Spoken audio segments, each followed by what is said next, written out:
ازین آج تو تیری خیر نہیں، فائل پتہ نہیں کہاں رکھ دی ہے۔ کوئی تیسری بار فائلوں کو الٹ پلٹ کرتے ہوئے ازین نے انہی سے پوچھا، یہ بے زبان تمہیں کیا جواب دیں گی؟ ان پر اتنا غصہ کیوں نکال رہی ہو؟ آفس میں داخل ہوتے ہوئے ہلکے پھلکے انداز میں حاشر نے طنز کیا۔ آپ آ گئے ہیں؟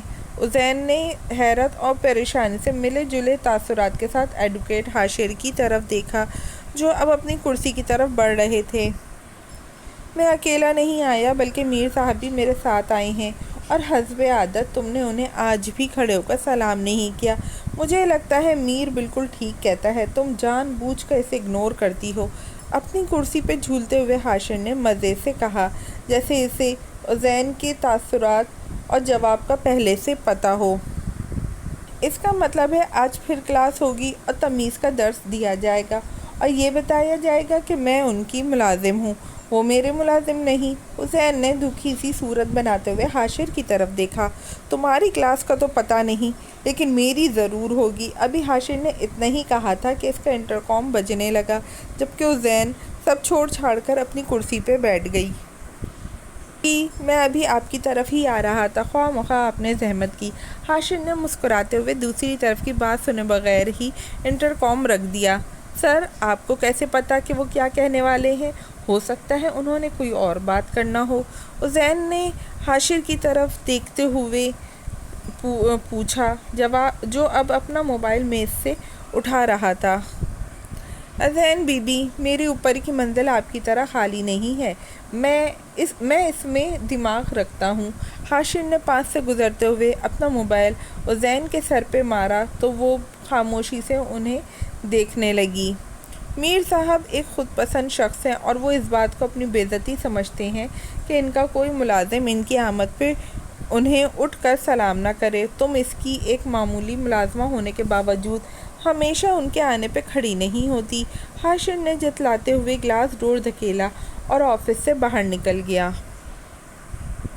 اف، یہ میر کیا چیز ہے!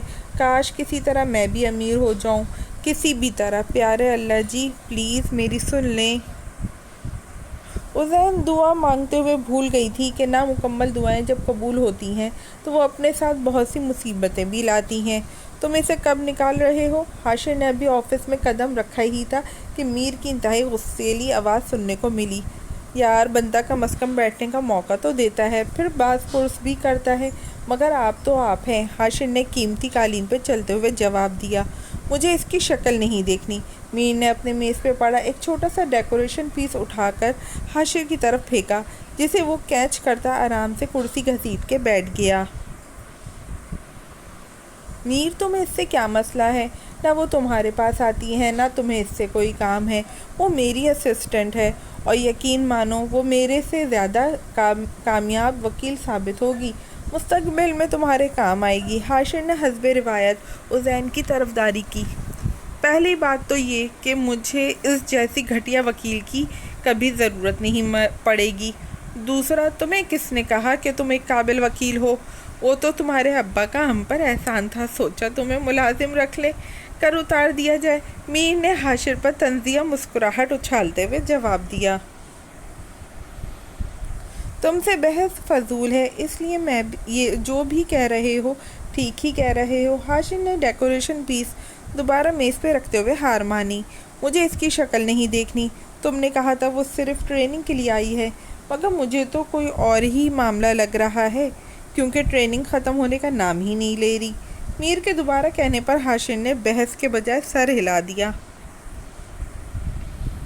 منہ میں زبان ہے تو اس کا استعمال کرو، تم وکیلوں کی ویسے بھی زبان کافی لمبی ہوتی ہے۔ میر نے اب کی بار کھڑے ہوتے ہوئے غصے سے کہا، آپ بالکل ٹھیک کہہ رہے ہیں۔ حاشر نے دوبارہ وہی جملہ دہرایا جو پہلی بات کے جواب میں دہرایا تھا، کیا ٹھیک ٹھیک کی رٹ لگا رکھی ہے؟ میر نے پینٹ کی جیب میں ہاتھ ڈالتے ہوئے اسے گھورا۔